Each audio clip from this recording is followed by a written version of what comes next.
सातवीं आठवीं सदी में भारत भूमि विभिन्न मतों, संप्रदायों और धर्मावलंबियों की धरती में परिणत हो चुकी थी।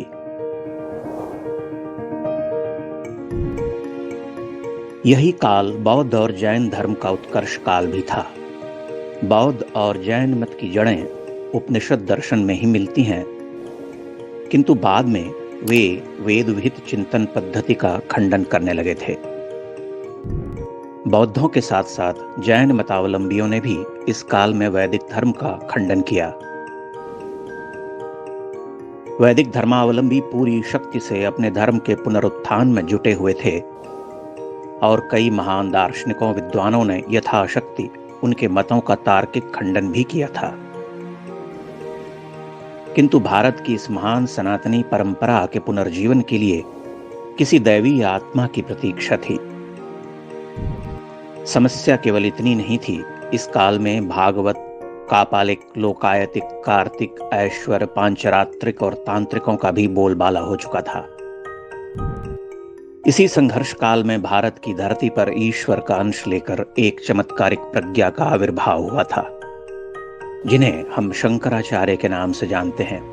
ऐसा माना जाता है कि भूदेवता और देवियों ने भगवान आशुतोष से प्रार्थना की थी। मध्वाचार्य के मतानुसार भगवान शिव ने देवी देवताओं को आश्वस्त किया था कि वे स्वयं मनुज रूप में अवतरित होंगे। शंकर के जन्म काल पर मतभेद है। बहुत सारे विद्वान उन्हें ईसा से 5 शताब्दी पूर्व का मानते हैं, किंतु अधिकांश विद्वानों का मत है कि वे 788 ईस्वी में अवतरित हुए थे। केरल के कालड़ी में उनका जन्म हुआ था। उनके पिता का नाम शिवगुरु था और माता थी विशिष्टा। कथा है कि पुत्र प्राप्ति की कठोर तपस्या में डूबे शिवगुरु से साक्षात शंकर ने पूछा था कि तुम्हें एक सर्वज्ञ किंतु अल्पायु पुत्र की कामना है या ज्ञानी दीर्घायु अनेक पुत्रों की इच्छा रखते हो। शिवगुरु ने स्वप्न में ही कहा कि वह सर्वज्ञ किंतु अल्पायु पुत्र की ही कामना करते हैं। इस तरह से विशिष्टा और शिवगुरु के घर एक परम तेजस्वी बालक का जन्म हुआ। पुनर्वसु नक्षत्र में वैशाख शुक्ल पंचमी के दिन शंकर प्रकट हुए। मान्यता है कि शंकर जन्म के वर्ष भर बाद ही सभी अक्षर चिन्हने लगे थे। दूसरे वर्ष में उन्होंने पढ़ना सीख लिया। तीसरे वर्ष में काव्य और पुराण सुनकर ही समझने लगे। वह बहुत छोटी आयु से ही श्रुतधर थे। एक बार सुनी हुई कथा वह कभी नहीं भूलते। 3 वर्ष की आयु में चूड़ाकरण संस्कार होने के बाद उनका तेज प्रखरतर होता चला गया। बहुत शीघ्रता से वह वेदों का अध्ययन कर गए। 5 वर्ष की आयु में उनका यज्ञोपवीत संस्कार संपन्न हुआ। इसी आयु से वह शास्त्रार्थ में विद्वानों को पराजित करने लगे। दुर्भाग्यवश उनकी इस महान प्रतिभा को देखने के लिए पिता शिवगुरु जीवित न रहे। शंकर जब 3 वर्ष के थे तभी उनका देहांत हो गया। उन्होंने अल्पकाल में ही 4 वेदों और 6 शास्त्रों का अध्ययन कर लिया था। उनकी मेधा और ग्रहण शक्ति देखकर गुरु भी अचंभित होने लगे थे। 7 वर्ष की आयु में ही शंकर वेदादिक समस्त शास्त्रों के महाज्ञाता होकर गुरुकुल से लौट आए। अब उन्हें उस संसार में रमना था जो महायतियों का भाव क्षेत्र कहा जाता है, किंतु शंकर के सामने उनकी वृद्धांबा का प्रेम था। यद्यपि इन्हीं दिनों उनकी माता को ऋषि अगस्त्य ने बताया था कि उनका पुत्र केवल 32 वर्ष ही जीवित रहेगा। यद्यपि वह 16 वर्ष की आयु में ही अपने समस्त कार्य पूर्ण कर लेगा, तथापि इस संसार के लिए उसे 16 वर्ष और रहना होगा। विशिष्टा व्यग्र व्याकुल रहा करती। तभी शंकर ने उनसे संन्यास ग्रहण की इच्छा जताई। माता शोकाकुल होकर रोने लगीं। उन्हें माता का आदेश नहीं मिला। तभी एक घटना हुई। एक दिन वह पूर्णा नदी में स्नान करने गए। जल में उतरते ही एक मगर ने उनके पांव को पकड़ लिया और उन्हें खींचने लगा। वह आर्तनाद कर माता को पुकारने लगे। माता भयाक्रांत होकर अपने पुत्र को बचाने की चेष्टा करने लगी। उन्होंने देखा कि शंकर का शरीर तो जल में डूबा हुआ है, लेकिन चरण कमल ऊपर है। तभी शंकर ने माता से पुनः संन्यास ग्रहण की आज्ञा मांगी। वह कहने लगे कि केवल संन्यास ग्रहण से ही उनकी मुक्ति संभव है। विवश होकर माता ने उन्हें सन्यासी हो जाने की स्वीकृति दे दी। शंकर जल से बाहर आए, मूर्छित माता को उठाया। वह अब भी अपने पुत्र के वियोग की कल्पना से कांप उठती थीं। वह उन्हें मनाने के लिए भावनात्मक बातें कहती। अंततः शंकर से उन्होंने एक वचन लिया कि भले ही वह सन्यासी हो जाए, परंतु उनकी मृत्यु के पश्चात दाह संस्कार वही करे। शंकर ने स्वीकृति दी। माता का आशीष पाकर वह गृह त्यागी हुए। उन्होंने केरल से मध्य भारत की ओर बढ़ना प्रारंभ किया। यह शंकर के जीवन का नया पर्व था, एक नया प्रस्थान। वह काषाय वस्त्र धारण कर हाथ में दंड लिए गुरु गोविंद पाद के आश्रम में प्रविष्ट हुए। 8 वर्षीय शंकर का अद्भुत तेज देखकर गोविंद पाद अभिभूत हुए। उन्होंने पूछा कि तुम कौन हो? शंकर ने उत्तर दिया, हे प्रभु, मैं पृथ्वी नहीं, न जल हूं, न तेज हूं, न वायु, न आकाश, न उनके गुण हूं, न इंद्रियां, इन सब से परे जो केवल परम तत्व शिव है, वही मैं हूं। गोविंद पाद विस्मित रह गए। उन्होंने अपनी योग दृष्टि से जान लिया कि साक्षात शंकर सामने खड़े हैं। शंकर ने दंडवत होकर उनका शिष्यत्व ग्रहण किया। गोविंद पाद गौड़पाद के शिष्य थे और आदिशेष के अवतार माने जाते थे। शंकर ने उनसे समस्त विद्याओं का ज्ञान लिया। सभी विद्याओं में पारंगत होने के पश्चात एक दिन गोविंद पाद ने उनसे कहा तो वह शिवपुरी यानी वाराणसी जाकर वेदांत मत का प्रचार करें। तभी गोविंद पाद ने कहा कि शंकर महर्षि वेद व्यास ने ही स्वयं मुझसे कहा था कि तुम्हारा एक शिष्य मेरे समान ही ज्ञाता होगा। वही वेद विरोधियों और कुमार्गियों का खंडन करेगा। वह महान भाष्यों की रचना भी करेगा। आज मैं देख रहा हूं कि वह शिष्य कोई और नहीं, तुम ही हो। शंकर गुरु का गृह त्यागते हुए विह्वल हो उठे। इन 4 वर्षों में उन्होंने राजयोग, हठ योग और ज्ञान योग की पूर्ण शिक्षा प्राप्त कर ली थी। गोविंद पाद के आश्रम से प्रस्थान करते हुए शंकर ने एक नए समय में प्रवेश किया। वह वाराणसी पहुंचे। मणिकर्णिका घाट पर उन्होंने अपना निवास बनाया।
इसी क्षेत्र में महर्षि व्यास ने उन्हें दर्शन दिए।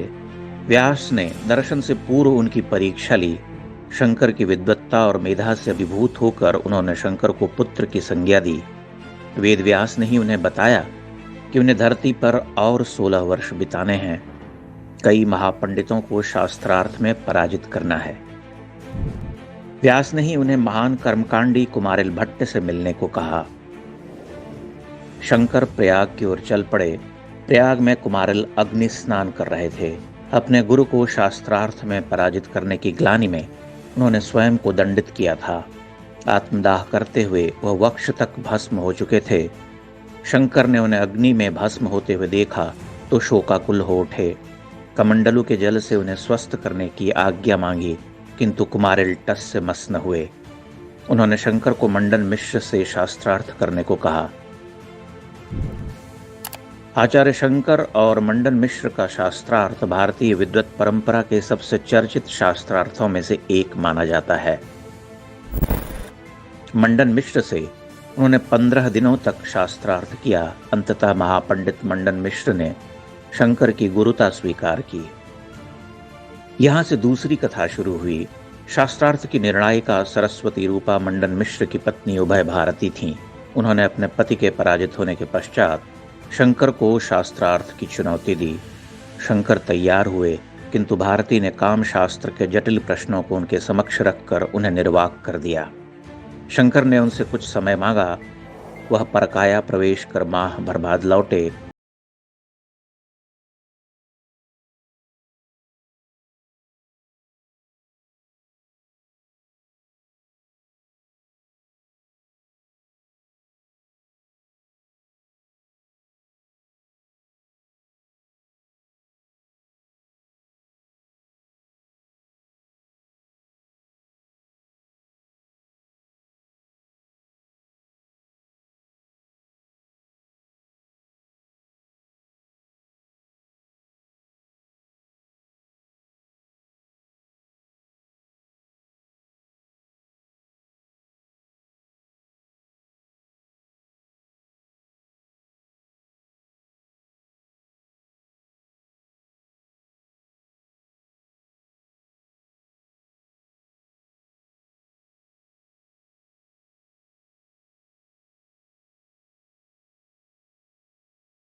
शंकर को अधिकांश भारत एक महान दार्शनिक यतीन्द्र के रूप में जानता है, किंतु वे एक विलक्षण कवि भी थे।